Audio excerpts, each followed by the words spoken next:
Good morning. It's almost the new year. We are here for you to talk SEC basketball. I'm your host, Chris Lee, joined by Max Barr and Blake Lovell of Southeastern 16. We had what, guys? 6 games involving SEC teams last night. The league, as it seems, is par for the course, goes undefeated. Now, having said that, not exactly a killer slate of games for the league last night, but the SEC took care of business. Gentlemen, we'll unpack all these games briefly. Max Barr, start with you. Where do we want to go off the jump here? Well, let's start right with the big boys, the Fighting Tigers of Auburn. Very impressed. Lob City in that gym. It just got posted this morning. I had a long conversation with Ike Jones talking about the entire Auburn schedule. I predicted Auburn to go 16-2 in SEC play. Sounds crazy. Things like last night make me proud of that prediction. The reason why, guys, they have not even touched their full potential yet. I mean, they played a few games without Ja'Kai Howard. You're seeing Ja'Kai Howard. Yeah. This guy's a pro, man. He is a pro. His athleticism is ridiculous. I know we always like to say, versatile, switchable defenders. This guy can jump through the roof. And they didn't have him for a little bit. Then you got Broom with the shoulder, playing through it, missed a game. I mean, this is incredible stuff. And I don't know if you guys saw, but the dunk show? Well, the dunk show. But that, gosh, I'm drawing a blank on his name, like Bashir, the amazing guard for Monmouth. Bruce was talking to him after the game a little bit. Wouldn't be surprised if we see Bashir for Auburn next year. Throwing that out there. Already in the transfer portal for SEC teams. That's what you like to see if you're joining in here at Southeastern 16. We're doing the work for you in the transfer portal. But yeah, Nathan, Max just ran 7 miles. He's ready to go. Like, he's ready to go. Come on. But yeah, I mean, the strength of Auburn all season, we talked about it. It's their depth, and it just was on display again in that game. And I think it just keeps speaking to what they can do. And Mr. Double-Double does it again. Janai Broom, 14 points, 11 rebounds, only played 22 minutes. About what you'd expect from a game like this where, I mean, I hate to say it again, but it's like the score is a little bit misleading. And they won by 29, but they actually, they were up, 85-47 with 5 minutes to go in the game. So Monmouth scored 11 points in the final 4 minutes or whatever. But yeah, so I mean, it's just, this is what Auburn does. And, I put out the numbers on Twitter last night. Let me pull them up here. I know Auburn fans were kind of running with it a little bit, but let's see. So Auburn in 13 non-conference games this season. These are just some of the things, too, by the way. I could have had the longest list, longer than a CVS receipt. But 13 games in non-conference play, 12 wins, 6 quad 1 wins, 2 wins versus the AP top 5. Their only loss was to the net number 3 team in Duke, which don't get me started on the net this morning. Trust me, I'll talk about that in a minute. Unbeaten at home, unbeaten in neutral court games, top 5 scoring margin, plus 23.5 points per game, the average. Top 10 strength of schedule, number 1 in the net, number 1 in KenPom, number 1 in Torvik, number 1 in Evan Mia, number 1 in BPI, number 1 in offensive efficiency, top 10 in defensive efficiency. Those are just some of the numbers. Highest offensive rating in KenPom, highest ever net efficiency rating to this point in a season. Historic for the Tigers. Number 1 in our power rankings for how many weeks in a row now? Many weeks. We were number 1 on Auburn before people thought it was cool to be number 1 on Auburn. I think it's since week 2. Yeah. So 7 weeks now? Yeah. Yeah, stuff. I mean, the Ja'Kai Howard dunk show. He had 2 amazing dunks last night. If you didn't catch the highlights, that's worth a trip to YouTube or wherever. Zach. Oh, it's also worth $9.99 according to Zach Dixon with the super chat. Hop it in. Auburn didn't cover, so as we always say, Good teams win, great teams cover. So Auburn's got to be a little better in games like this with that. But says he doesn't think Jakai's landed yet. Yes, good morning, Zach. Auburn trailed 7 minutes, which is probably the reason Auburn didn't cover. But I guess the big thing you watched was just the Broom health. Again, I guess his shoulder was okay. He went for 14 and 11. Cardwell behind him. I know, but I mean Chris, you keep bringing up this shoulder. This man is fine. He's come out and put up ridiculous numbers with this shoulder. My point. The bionic shoulder, as you called it yesterday. Oh, do we have a new name here? It's doing just fine. That's what it is. We need some kind of superhero name. Most guys don't dislocate their shoulder and end up okay. I'm just saying. Hats off. They do. If you're Janai Broom, you absolutely do. He's his own class of guy, apparently. Yes. Yeah. Well, speaking of own class of guy, I got some history here for you. Shout out to Greg Harvey on Twitter. Does a great job with some numbers. Over the last 25 years, okay? Over the last 25 years, only one Division I player has recorded 300 rebounds, 100 assists, 80 blocks, and 33s. I'll repeat that. Ready?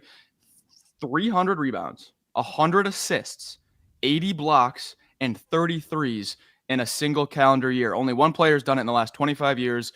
It's Janai Broom in 2024. Jeez. So there's some history for you right there. Also, a little bit of smaller history, but congrats, Dylan Cardwell, first career double-double. There you go. Cardwell on the board there in the double-double column. So, yep, I mean, another game, some more history. Nothing new here for Auburn. The cyborg, as Nathan calls it. There we go. The cyborg. There we go. There's a name. There's a name. I would not have guessed Dylan Cardwell only had one double-double. Well, he was not playing with Broom for his whole career. You know, Jalen Williams was his sidekick. So they've always had post depth since Bruce has been there. Since he's really gotten it rolling, they always have 2 or 3 guys who can really play. Yep. I think Dylan Cardwell, like if Broom wasn't there, he'd be putting up, I think, really, really bigger numbers, obviously. But he'd start on a lot of the teams in the SEC. A ton of teams. Yeah. Yeah. I know one team that could use him. We'll get to them in a little bit. All right. What else do we want to? I mean, again, we could talk about Auburn for an hour and just list off every accomplishment they've had. But, oh, by the way, sorry, before anyone corrects me, Auburn has dropped. At one point last night, they were number 9 in defensive efficiency on KenPom. They're now down to 13th. Oh, boy. They're slipping a little bit. Yep. But when I put the tweet out, they were 9th, just for the record. No one would ever question any accuracy on Twitter. But just so you know, that's kind of the thought process there. So they're doing okay. They're doing okay is the bigger point here. So in the litany of facts you listed earlier, and there were many of them, so I could have missed this, but did you mention that's now 60 straight wins, non-conference? I don't know if that's home or overall. I guess it's got to be overall because of the Duke game. Yeah. I mean, so that's got to be home because they lost at Duke. Probably home. Yeah. That's pretty amazing. I don't think they're going to lose at home this year. Say that right now. That was Blake, remember that was my summer prediction? Was it? I don't remember or anything we did in the summer. Did we do stuff in the summer? I don't remember. That's funny. All right. I mean, look, what else do we say? Auburn hosts Missouri on Saturday. So, yeah, we can quickly touch on Missouri. It's just a good segue because they don't have a lot to add on this game either. They beat Alabama State 82-65. Not good enough, Missouri. You should have won by more points. The net will knock you for it. Let's see. Where did they drop in this grand old net? Oh, man. They dropped 3 spots in the net after a victory. You hate to see it. But, yeah, they win the game. I mean, the big story here, no Anthony Robinson. He didn't play. He was sick. Yep. So, I mean, that's a big part of it. You know, whatever. I mean, this was a game that, again, scoreline a little bit misleading here. This is why. Listen, I'm going to keep saying it. Like, coaches out there, you know, they're going to keep getting the nudge a little bit. Just keep the starters in the whole game. You got to run the score up according to these computers. These pesky computers want you to run up the score on teams. Missouri was up 80-54 with like 2.5 to go.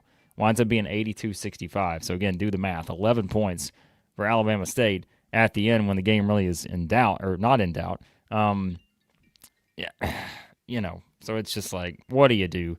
But nice performance from the Tigers, and I think the depth continues to be the main theme with them. We say it all the time. Like, they're going to play different rotations and all that, but I mean, the bigger story here is what? I mean, welcome back. Welcome back, Caleb Grill. But I think that just adds to the depth that they have overall. You get it, he's missing 4 or 5 games, whatever it was.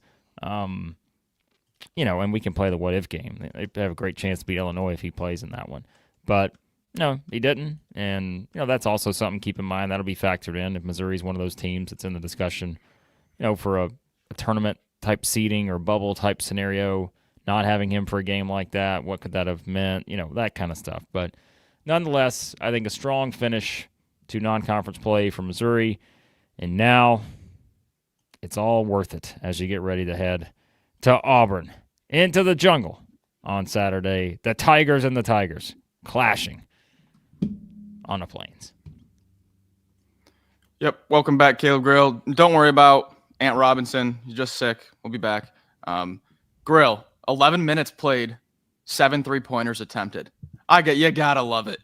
He was just chomping at the bit to get on the court and put some threes up. Gets in there, every possession he's taking a 3. No, but really, if you look at Grill, I mean, the last games he's played, he had 2 threes in this past game, and then you look at the 4 before that, 4 threes, 7 threes, 2 threes, 8 threes. Okay, really understated what he does for this perimeter offense. They kind of lose that.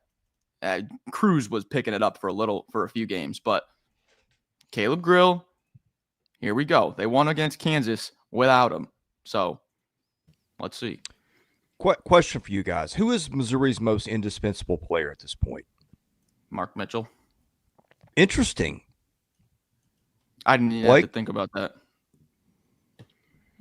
I mean, it's Robinson or Mitchell probably. But, I mean, it could be you're going to say Caleb Grill maybe. But it's any of those guys. I don't know who to say. That's why I asked the question. I mean, I think you could make a case for any of the 3. I mean, Tamar Bates even. Yeah. Well, that's kind of my point. Like, Robinson is, by a lot of metrics, maybe even a top 5 player in the league. They missed him last night. They didn't play as well.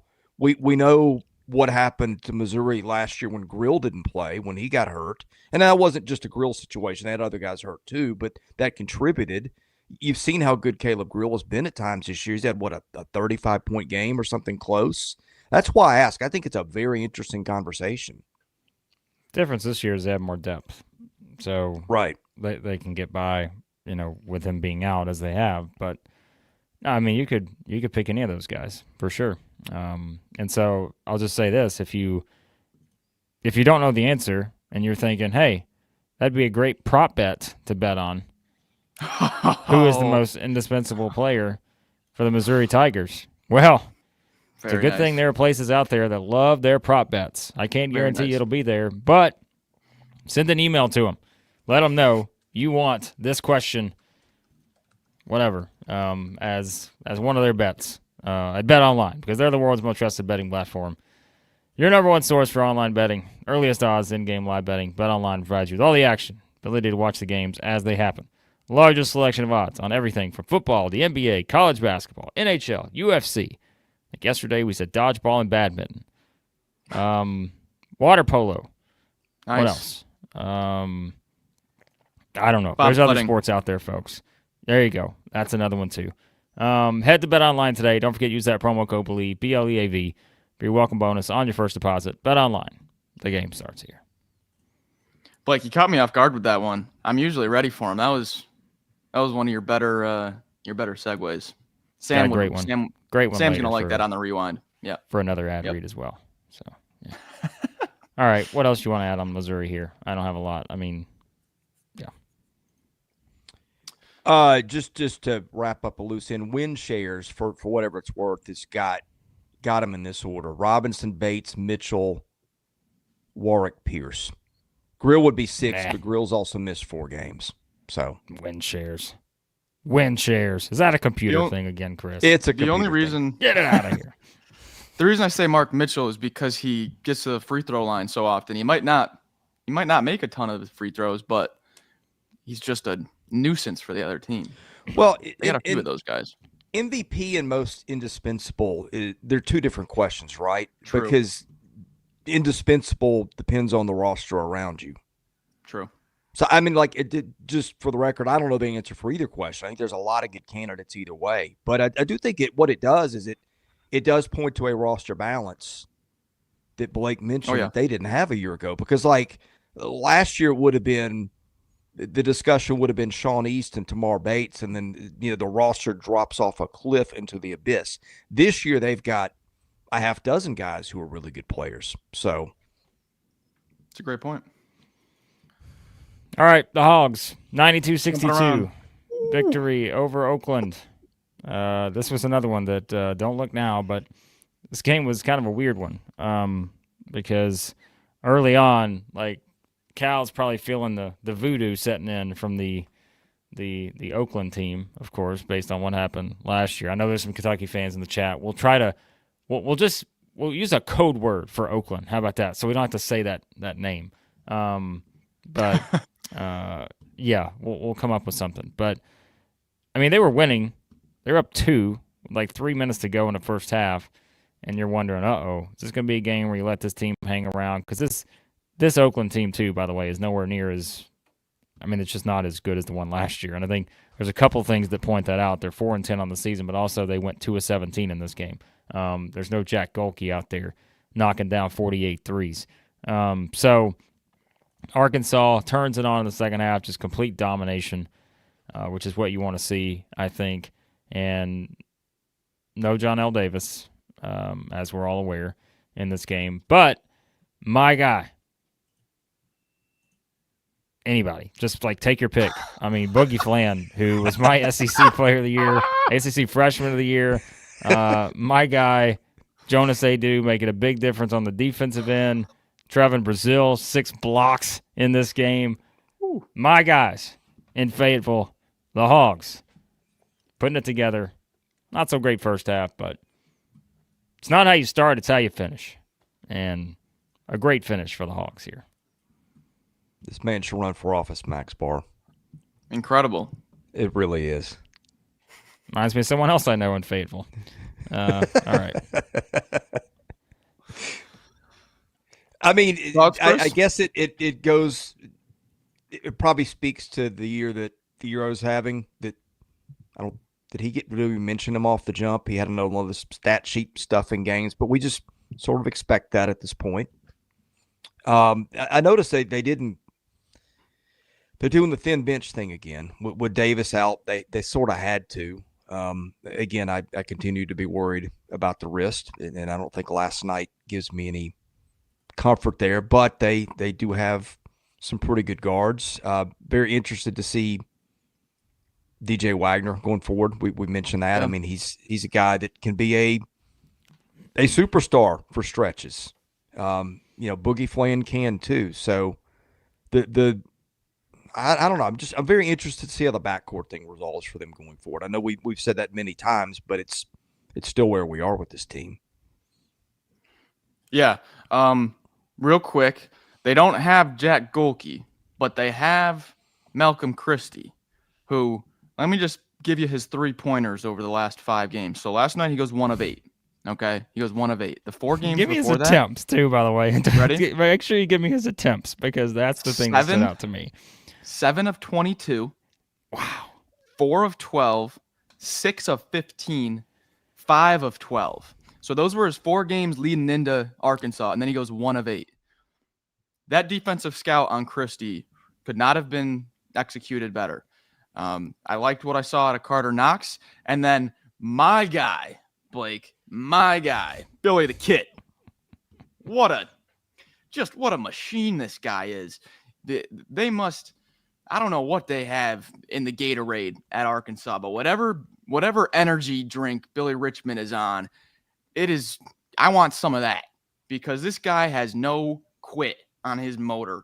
Billy Richmond, you're not going to get talked about too much on the national scene, but I'm talking about you right here. Billy Richmond does a ton of stuff that doesn't show up on the stat sheet.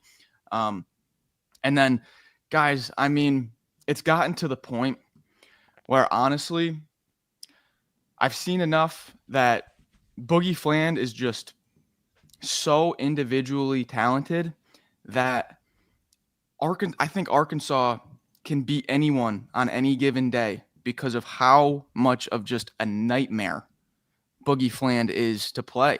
I think when you look at Arkansas's schedule and some of the home games they have, third game of the SEC schedule, they get Florida at home. Then you move down a little bit. They got Alabama at home. So they got some big home games where I'm telling you right now, with guards like that, they're shooting the rock 10 of 22 from three. Arkansas is soaring up the Max Barr power rankings. Chris, anything else to add? Let's see. Who they open with in SEC play? Well, that one might be rough. Sorry, my browser's frozen here. Just Tennessee. They're at the Vols. Boy. Well, that's not how you want to start, but no. At least you get it out of the way. They go to Ole Miss in Florida at home. The Florida game is the one I'm watching because I think the guard matchup, and that's 2 weeks out, but I think that's going to tell me a lot because we know they've got talent, but they will not have faced a back. Well, the same with Tennessee too, right? I don't know. I'm very interested to see how the guard playing time thing resolves. Is Davis well enough to give them the minutes we know that he can give them? To me, I've said this many times, but the two biggest wild cards in the league to me are Arkansas and Texas for different reasons. Yeah. All Anything right. else on the Hogs? No, that said, I think a good performance, and the Hogs are getting good at the right time. So I think just keep that in mind. They won 6 in a row. Tough start in SEC play at Tennessee. Defensive matchup like that could be an issue, but hey, we'll make our predictions for it. We're going to record those on Wednesday. They'll be up on Thursday, so you'll know our thoughts on Tennessee and Arkansas. All right, we made Carlos wait long enough. Let's talk about the Bulldogs, Mississippi State, who also, a little bit of a knock on them. They only won by 14 against the Fighting Bethune-Cookmans, Reggie Theus's bunch. So that's going to send Mississippi State just spiraling in the rankings, I'm sure. Down to 18th in the nets. Oh, they were 14th. Where'd they go in KenPom? Down to 23. I don't know where they were before, but probably went spiraling down these computers. Carlos is here. But, I mean, they gave up 45 points in the first half. That's not what you want necessarily, but, hey, that's what we keep saying. It's a new-look Mississippi State. You can give up 45 points in the first half if you score 52, and that's what they did. This was Riley Kugel coming off the bench. Like, that's our guy, my guy, Riley Kugel. We got just guys everywhere. 22 points in 22 minutes. Josh Hubbard's still doing his thing. Didn't shoot the ball as well, but that's all right. I mean, Mississippi State, actually, I've got a tweet going up about Mississippi State here in a little bit, Carlos. Keep an eye on that. But when you look at Mississippi State's profile, it's pretty tremendous at this point, heading into conference play, and I think they're one of those teams. Don't look now. Home against South Carolina, at Vanderbilt, home against Kentucky. I'm not saying Mississippi State's going to be 3-0 in SEC play heading into Auburn in the jungle on January 14th, but wouldn't be stunned if they're 3-0 in SEC play and maybe a top 10 team nationally if that happens. So. Yeah, still a great resume. I think this team, and I didn't get to see it last night, but it strikes me as a team that gets a little bit bored, maybe, because go back and look, just destroyed Pitt back on December 4th. What happens next time? They come out, beat Prairie View A&M by 7. They come off a big win over Memphis, although it's been 9 days ago, 10 days now, and then last night just kind of a yawner of a performance. Good enough to win, but as Blake said, the computers docked them for that a little bit. Vintage Cam Matthews stat line. Anytime we get a great Cam Matthews stat line, I'm going to be all over it. I knew you were going there with this one. Yep. This was a great Cam Matthews game. Okay. Ready? 4 points. Okay. You need him to make a basket or two? Sure. Cam says, sure. It's not my role, but I'll do it. All right. You want me to make some free throws? Not happening. 0 for 2. Okay. You want some rebounds? Sure. Here's 6. 3 offensive, 3 defensive. But I'll do it whatever you want me to. All right, 5 assists to only 1 turnover. I'll give him that. That's pretty impressive. The committee admires his efficiency handling the rock. 2 blocks, 5 steals. Give me a break. Cam Matthews doing a little bit of everything. Led the team in steals and assists. So just offense running through him. Defense can't get by him. Cam Matthews running the show again. And then Blake, I like how you mentioned Riley Kugel, because Riley Kugel is getting his confidence going. If you look at Riley Kugel's past few games, 22 points, 19 points, 9 points, constant improvement, making a few threes. Team starting to roll. Hail State. Guys, he's made 5 threes in the past 2 games, and if you go back to the rest of his stat line, he had that one game where he made 4 against Butler, but no other game has he had more than 2. Actually, I think he'd only had 5. If you take that one game out, he only had like 6 threes the entire season to this point, outside of that one game against Butler. But the back-to-back games, now he's got 5 in the past 2 combined, so I think that's a nice trend in the right direction for him, because Mississippi State, is shooting the ball better this season, and we knew that'd be one of the things too with them. They needed to shoot it better, and they have. So that's a big difference. I mean, they've had, 1, 2, 3, 4, 5, 6 games where they've made 10 or more threes, without even. I'm gonna look at this because I'm just fascinated by what that looks like. Last year, you know how many games they had where they made 10 or more threes? Any guesses? Not many. Handful. 2. The exact same number, 6, the entire last season. So, yeah. Don't look at the season before that. No, don't look at the season before that. Kugel fouled out, or the numbers maybe could have been a little bigger. But I looked last year, he did not have back-to-back double-figure scoring games his last 13 games at Florida. Now, I know some of that was playing time, but still, he's done it twice this year now. So he's playing confident. You can tell. Yeah, file that one away. Yep. All right. Who's next? The Commodores of Vanderbilt. Hey. This is going to be this discussion on this team is going to be a tale of 2 stories. All right, we're going to start with the positive. None of this is negative towards Vanderbilt, by the way. We're going to build up to this, but Max, this is not negative towards Vanderbilt. You can insert any other team's name with Vanderbilt, and my argument would be the same. But let's start with the positive. Vanderbilt is 12-1 heading into SEC play. A very winnable game to start SEC play at LSU on Saturday. The Commodores, in about as good of a spot as they've been in this time of the season in a while. Great offensively. They're doing their thing. They score 100 points here. I don't care who they're playing.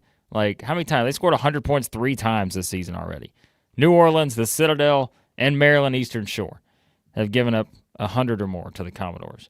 But, I mean, I think, look, depth is interesting on this team too. They got a lot of guys I think they can play. The size, once we get to SEC play, that's going to be something we talk about a lot. So there's no reason to mention it here. We'll see how it plays out. But yeah, I mean, I think this is a team that is clearly also trending in the right direction and playing really well. And I think offensively, they are going to give teams fits in SEC play. Not saying they're going to win every game, but I think they're going to be finding themselves in some high-scoring games. And I told you, I remember when we had this conversation a couple weeks ago, I'm like, the profile that Vanderbilt reminds me of in a different way is Missouri from a couple years ago, where they can score. They're going to force turnovers. They're going to make shots, and they just play a style that sometimes is not easy to match up against. And so we'll see if that holds, but I will leave it there for now, and we'll get to my other part of the Vanderbilt equation after you guys discuss the Commodores. Chris, go ahead with the. I know where you're going to go with this. Well, I was there last night. Kind of a weird game for them. New Orleans tried to take away, I thought, their 2-point game, which they're 5th in the country in 2-point shooting, or were. They started hitting threes. They got Tyler Nickel going, that's been a really on-again thing for them. Let me check out the turnover numbers, because this is kind of where they're they're winning games. You don't really think of Vanderbilt as a defensive team, but turnovers last night, 22-9. They're getting a lot of easy buckets off those. Maybe not as many last night. And then the Tyler Tanner watch is still on. He has played, I think, 269 minutes in his college career now, still hasn't turned it over. Got 3 more steals. I think he's up to 31, 32 there. He's right.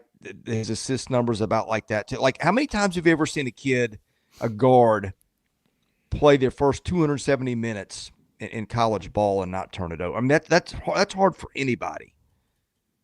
But there's some interesting stuff. Now, I'm just going to beat Blake to a little bit of the punch. Oh. They have figured out how to game the net. Stolen my thunder. I know. Don't hate the player, hate the game. So, I mean, they're just doing what – and I will let Blake have his rant because I know he's been storing it up. I will rebut that a little bit, but go ahead. The floor is yours, Blake. No, Max has still got some thoughts. Oh, sorry. You're just storing these up. No.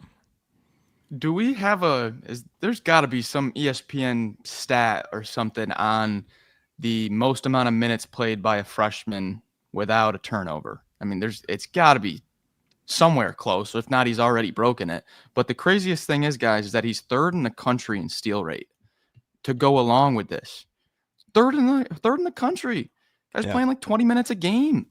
Okay, there's not some fluke where he just gets in for 5 minutes, gets a steal, and the numbers are all flawed.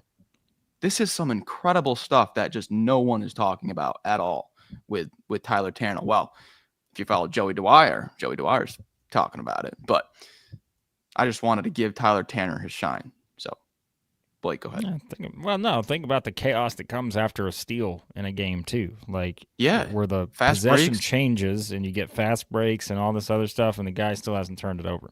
Like, it's incredible. It's ridiculous. Okay, speaking of ridiculous, again, this is not a rant on Vanderbilt. This is a rant on the nature of the net rankings, which you guys know, a long-time listener, first-time caller here on the net rankings. All right, let's just point out the facts. All we're doing is pointing out the facts here. Okay, Vanderbilt moved from 35 to 31 in the net.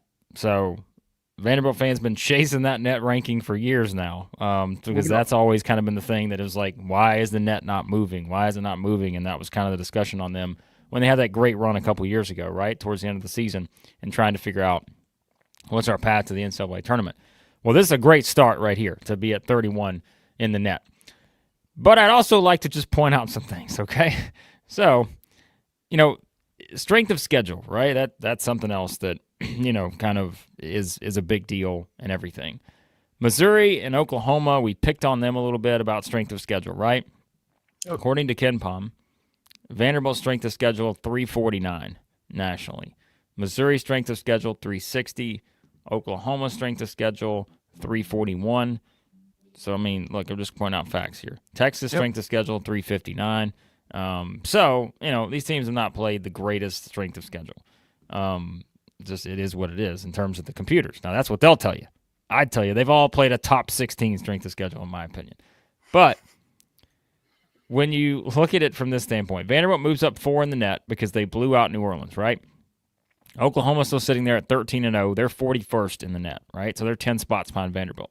Missouri, meanwhile, because they didn't have one of their best players and they didn't leave their starters in against Alabama State, dropped 3 spots in the net down to number 50.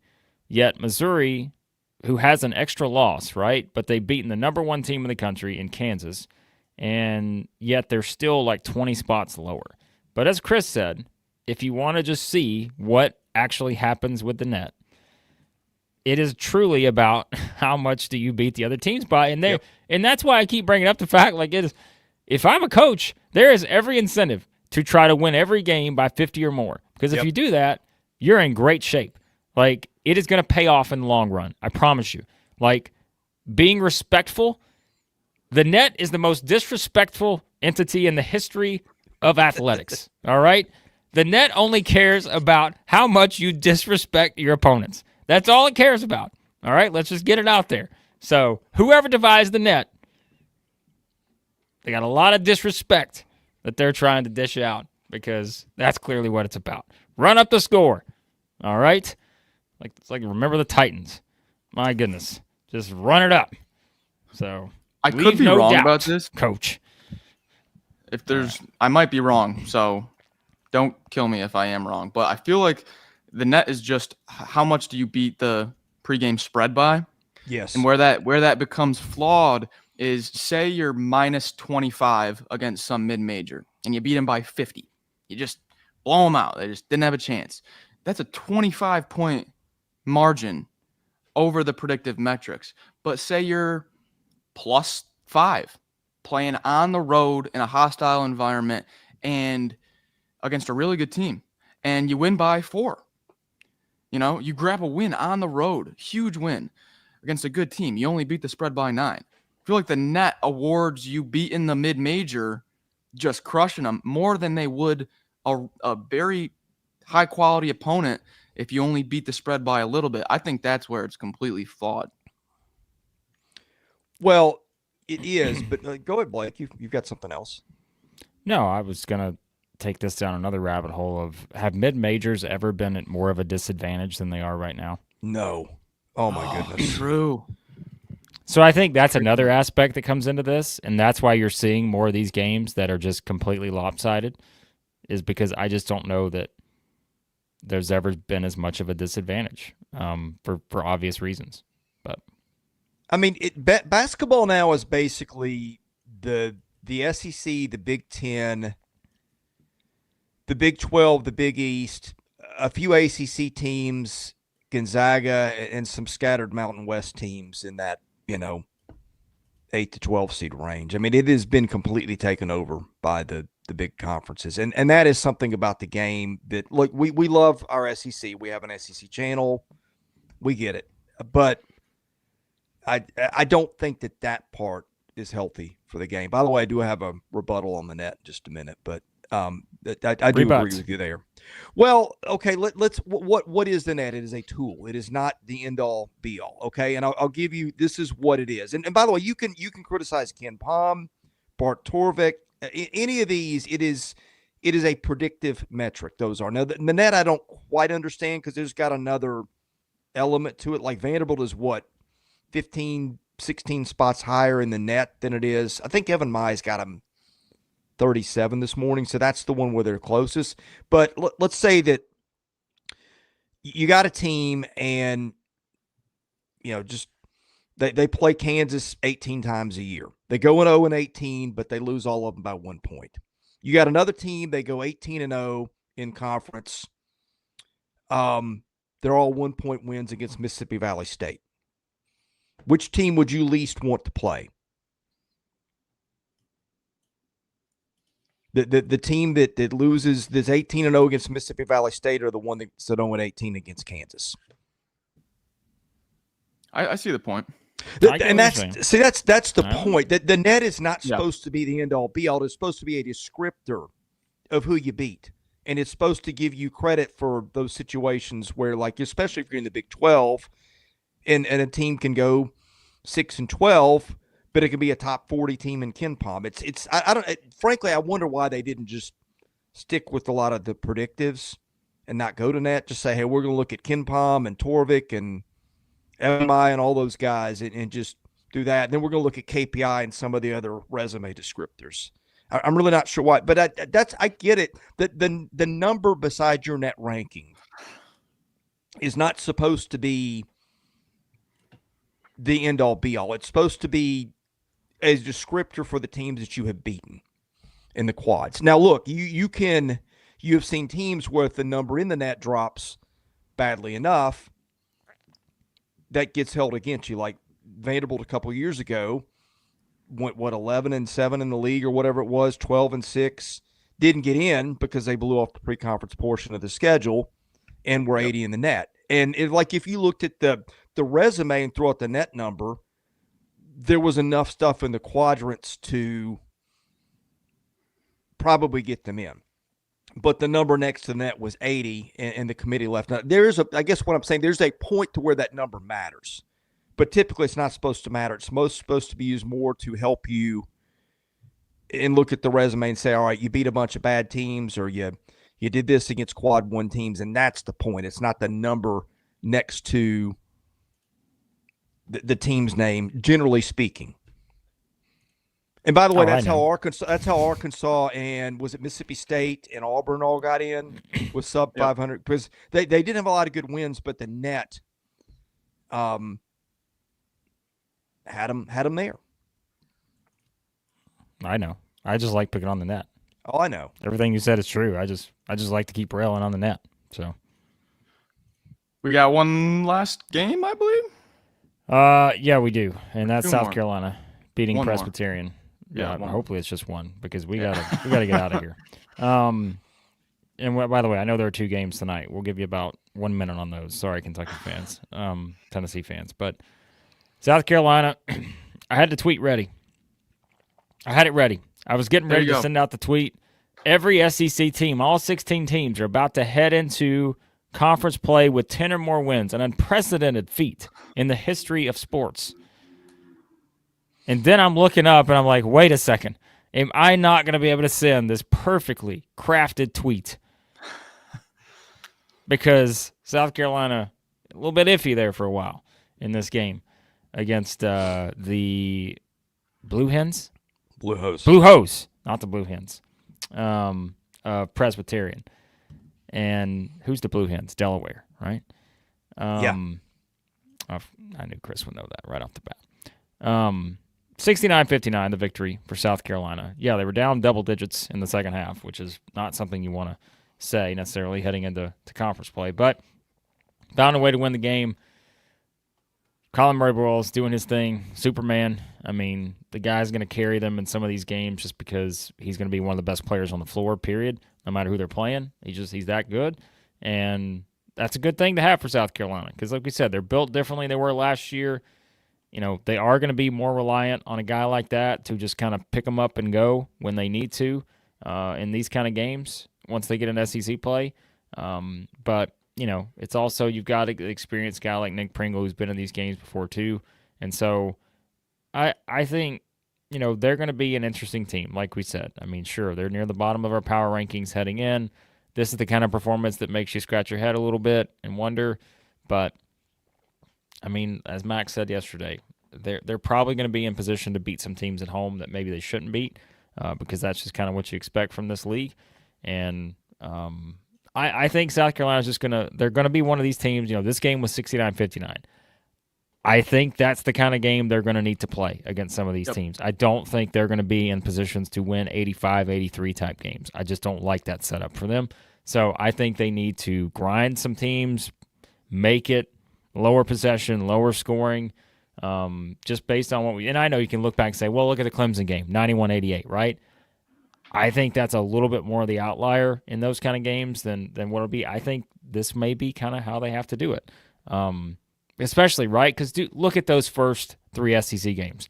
At Mississippi State, home against Alabama, home against Auburn. Like, think about the styles, because we can actually lump Mississippi State in with the styles on that now, because they're playing different this year, right? The style of play, Mississippi State, Alabama, Auburn.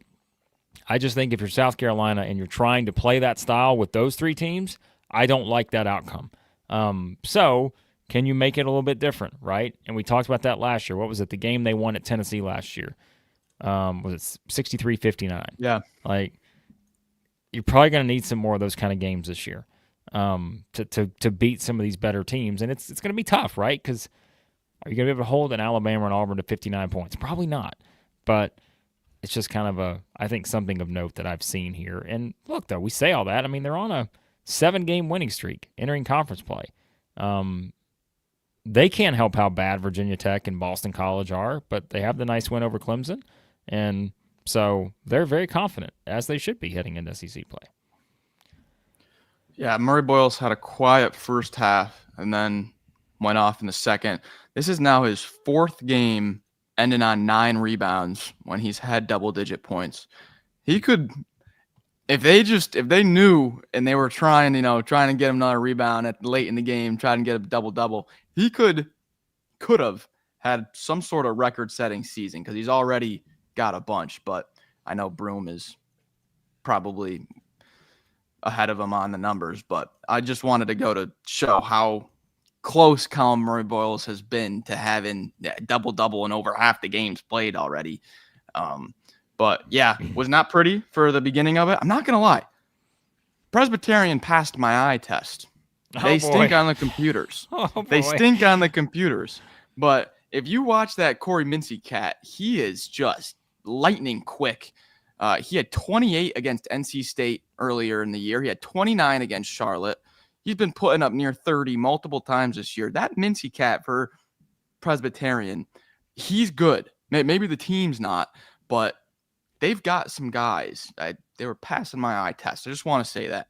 Just wanted to throw that out there. I think that should be a new bit on the channel. Every time we do something, we're going to ask you for a team that's 250th or lower in KenPom that passes your eye test, and I want you to find us a team. The Blue Hose. Starting with Presbyterian. There you go. Murray-Boyles All right. had, what, 18 of his 22 in the second half last night? He had a big second half. Also, that was a 60-possession game. That's the lowest the Carolina's played all year. That's what they're So, going to need to do. which is kind of what Presbyterian apparently does.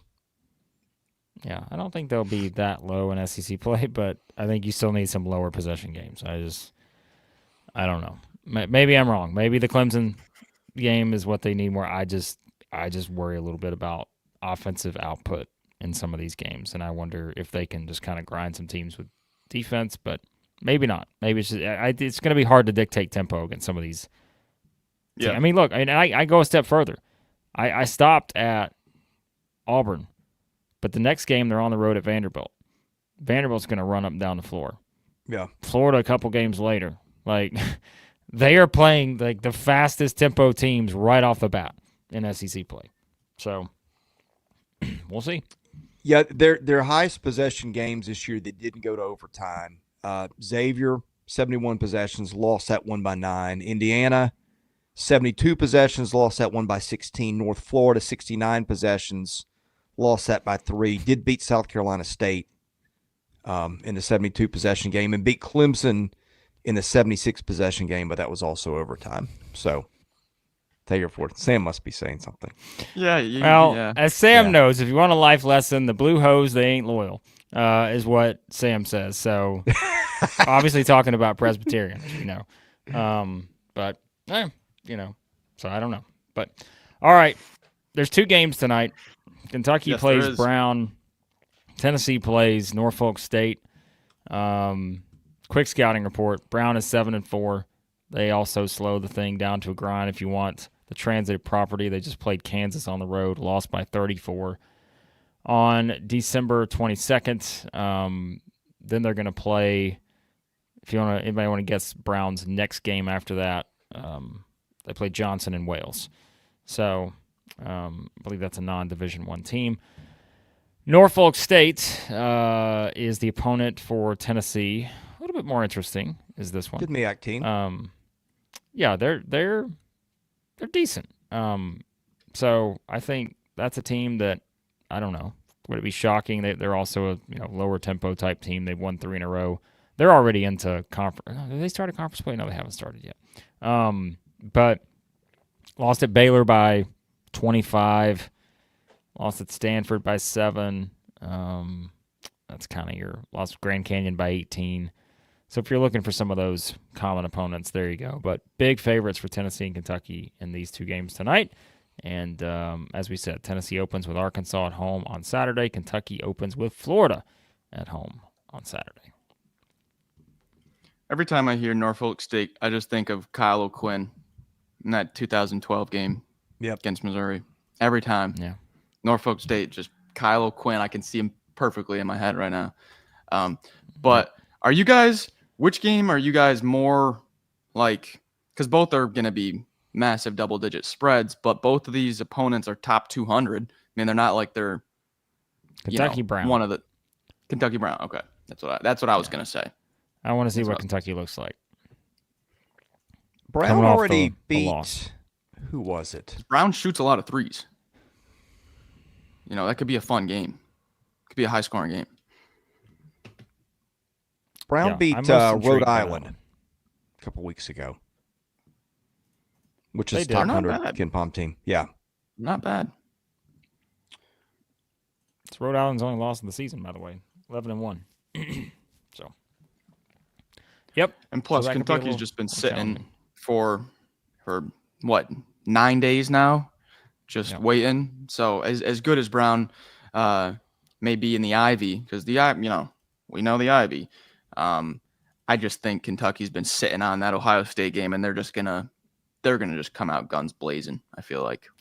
That's Yeah, just what I Brown think. also is one of the smallest teams in the country. I don't think they have a guy in the regular rotation that's taller than 6'7", 6'8". So, worth noting on that, if that plays a role.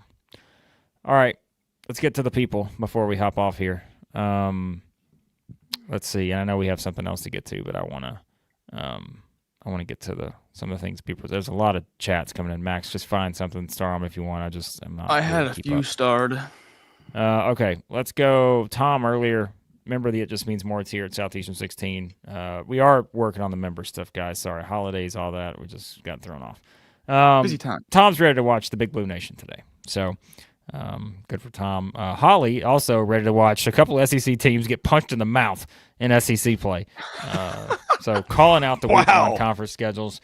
Ready to watch some of these teams get just completely knocked out in SEC play, which it's going to happen. I keep saying I don't care what Mr.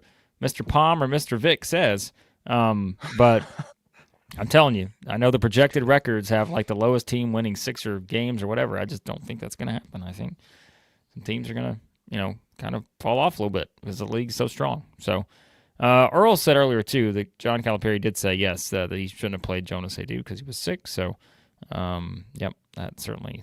Who else was sick last night? Robinson didn't play at Missouri. Robinson from Missouri. Yeah. Yeah. Sorry. Nathan says today's going to be his last day at a job that gives him the opportunity to chill with this great community here at Southeastern 16 and the comments section. Hopefully, you'll be able to tune in live frequently still, but probably not. Well, we hate to hear that, Nathan. Gotta do what you gotta do. Let this new job know priorities, please. Tell them this is unprecedented season for SEC basketball. They'll understand, I'm sure. Mother Carol asked, by the way, earlier, is a quad win based on the ranking when the teams play or where they're ranked at the end of the season? End of the question. season. It's the end. Yep. Yeah. Yes, and we also appreciate $5 super chat from Mother Carol. Happy New Year to everyone. Like and subscribe to show your appreciation. It's free. It is. Just hit the like button, hit the subscribe button. You don't have to pay anything for that. It's free. The only thing you lose is quality time in your life listening to us for an hour every single day. Just kidding. That should be some of the best moments, SEC basketball. Max? Let's also root for some Kentucky points. Yeah, it's true. Get some shots falling. We will need that for sure. All right, but here's the thing, right? I'm trying to come up with something that sounds great because I forgot what it was going to be earlier, and I really don't remember it. So I guess the real question is, do you want to move? Because if you do, it's very simple. We don't need any banter. We don't need any shenanigans. All we need is Sanders Logistics because they're your friends and mine. And I mean, that logo right there, I just, I'd eat it if I could. It's that delicious. No, put it back up. Wow. Put it back Look up. at that thing. Yeah. That thing is tasty. Sanders Logistics, formerly known as Ted R. Sanders Moving, a leader among moving companies in Nashville, Tennessee, and the surrounding area. It's like a disco thing, just keep back in like Max, the DJ of the group. Yeah, it's just The like light show. doom. Yeah. Moving companies in Nashville, Tennessee, and the surrounding area.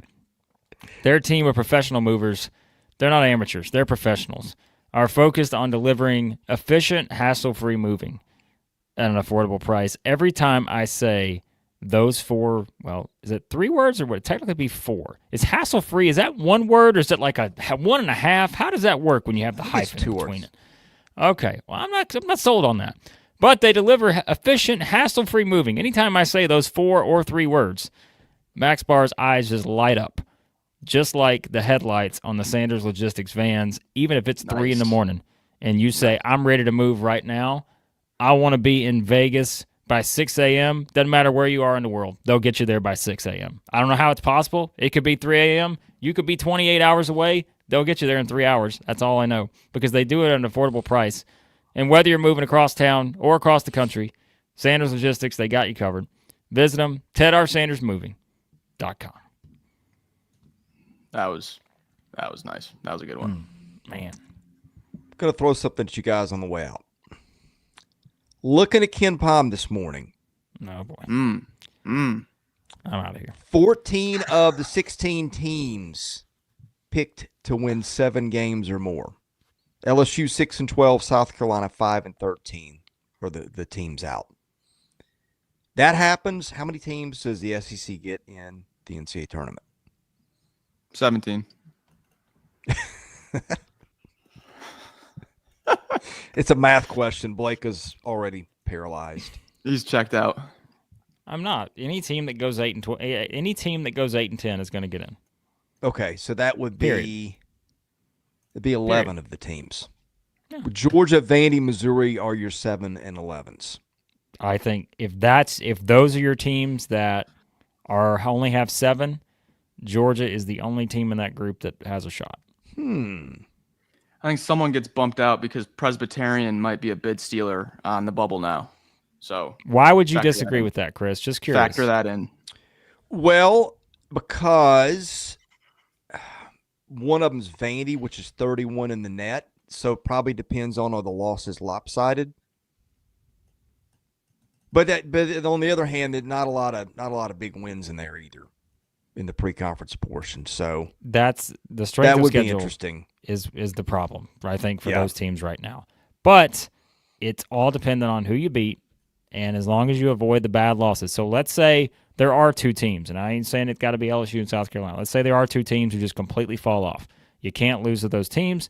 You got to make up those wins somewhere. But the thing is, you're going to have plenty of opportunities because there aren't going to be many teams that aren't good wins. So even though I say that, I think Georgia would have the best chance of those 3, but a lot of that is simply based on the non-conference schedule to this point and the strength of that schedule, which, remember, can get better, like depending on how teams do the rest of the season. So all of a sudden, you need to be rooting for the teams you've beaten in non-conference play. You want them to keep winning games. So that's something else. Like I can only say that right now, but like it could completely change. But we can only go on what we have to this point, and that would be the formula right now. Would be Georgia, I think, would be still ahead of Missouri and Vanderbilt if those are the 3 teams, which maybe it will be, maybe it won't be. But Will we do a bracketology stream this week, Blake? Yeah, we're going to do it either on Thursday or Friday. Probably Friday is my guess. Okay, yeah. Well, I was just going to say, I would probably go Georgia, Missouri, Vandy in that order without knowing anything else, because Missouri does have the win over Kansas, which I think would count for something, even if it is at home. So, yep. I agree. All right, we're out of here. By the way, guys, we mentioned we're probably going to do bracketology on Friday. We got predictions coming up for the weekend. All those are going to go up on Thursday. So some of them will be in separate videos. Tennessee, Arkansas, Auburn, Missouri, Kentucky, Florida will all be in separate videos. We will lump together the rest of them. We may do that live. We may not. I'll let you know. And then we've got bracketology, I think, on Fridays, the plan right now. We're also going to do something live on Friday night. Format we're working on, kind of your SEC Eve sort of tip-off, fun live stream. We're going to have some fun with that one. So keep that in mind. Members content, yes, it's coming as well, Nicholas. That's something else we're working on for you guys. The watch-alongs will begin soon. All this other stuff. So holiday weeks, we're just getting through the holidays here and then cranking it up. Hitting the ground running. There we go. All right, we're out of here. All right. Thank you for watching. Have a safe and happy New Year's Eve. For Max Barr and Blake Lovell, I'm Chris Lee from Southeastern 16. God bless you guys. We'll see you again soon.